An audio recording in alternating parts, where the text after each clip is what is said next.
Keskkonnaamet kontrollib ka avalike üritustel just tervet ahelat, kas on pesu, kas on hoiustamine, kuidas on tagatud tagasikorjamine.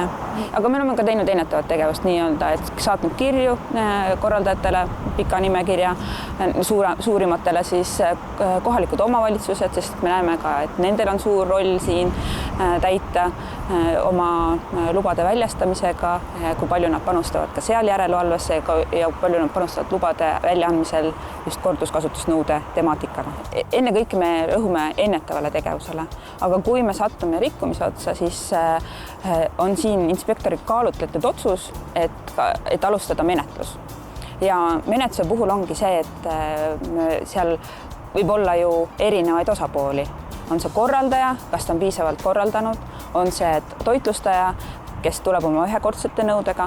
Menetluse mõttes on juriidilisele isikule võimalus kuni 200 000 määrata trahvi.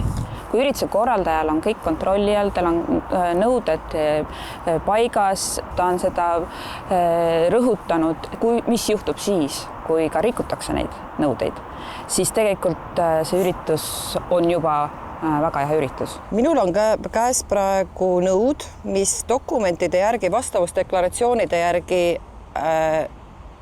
kannatavad 125 korda pesu. Aga kui me neid niimoodi käes vaatame, päriselus ma väga kahtlen, et see nõu, selline ta on, et selline nõu tegelikult puhtaks saab, et seda masinapesu kannatab ja nad on imeodavad ka, nõud on enamasti alla 10 sendi, ehk siis, et nad on korduskasutatavad nõud, aga päriselus neid kasutatakse ikkagi ainult mõned korrad kui sedagi.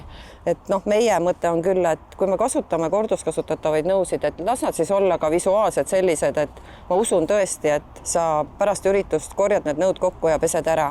Seega siis kokkuvõtteks võib öelda, et kui on avalikule üritusele välja tuldud kas toitlustana või degustatsioonipakkujana, et kõik nõud peavad olema korduskasutatavad.